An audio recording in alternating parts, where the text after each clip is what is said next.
We're at East Brisbane today, outside a colonial workers' cottage built back in the 1900s, where my client purchased this home back in 2005.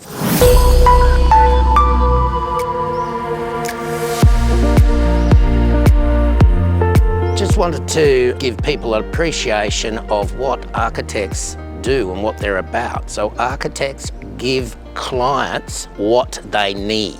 So in this case, my clients engaged me for my pre-purchase design advice consultation. At that time, this house was a very rundown cottage with the bathroom out on the back veranda. It was tenanted, it was a very low rent. The tenants though loved the home. It was sort of student accommodation. This client wanted the property as an investment home. So they wanted to ensure that it had good bones. So we gave the advice, and then it wasn't until 5 years later, the clients got us in for one of our shape design consultations again to rerun through their needs.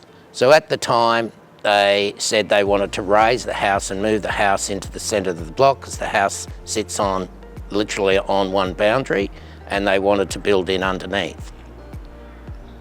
We then started discussing all of their requirements. Remember, this property was an investment property, and so the key point there is they have to make a buck on their investment in the short term and the long term. So we started to get into an understanding of what their investment would be, what funding they had, and it was soon realised that the money was not there. Even though we'd given them quite a lot of good advice, they hesitated whether they needed us involved. After several conversations, I was very much on the same page with this client. There was still a lot of stuff from a design perspective that needed to be sorted out.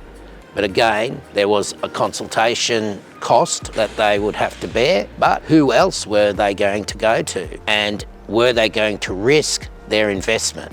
So after several conversations, they were willing to commit to a service to not raise the home, but do some internal changes.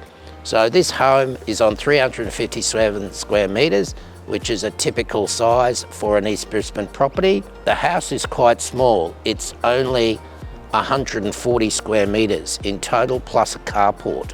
But the house has now got 4 bedrooms, 2 bathrooms, a lovely big living area, nice kitchen, beautiful deck, beautiful, well-considered backyard, great landscaping, and it's got lovely high ceilings, which obviously make the 140 square metres seem a lot bigger. My clients, they couldn't necessarily see the value in engaging us, but before we got into giving them a rundown on how we would manipulate the space to make it work for them, they had no clue as to how to make this home 4 bedrooms and 2 bathrooms, which in the end doubled the rent. And they enjoyed that rent for more than 10 years. Plus, the property has since been sold for a record price. We're recording this in 2025. It sold in July 2024 for 1.8 million, a record price for what it is. It's only 357 square metres, 140 square metres, single story, 4 bedroom, 2 bathroom, modern fit out. That is testament to good design. Very well tenanted, never vacant. In the end, they were getting $900 a week, substantial rent for what it is. This is confirmation that an architect's work can reward you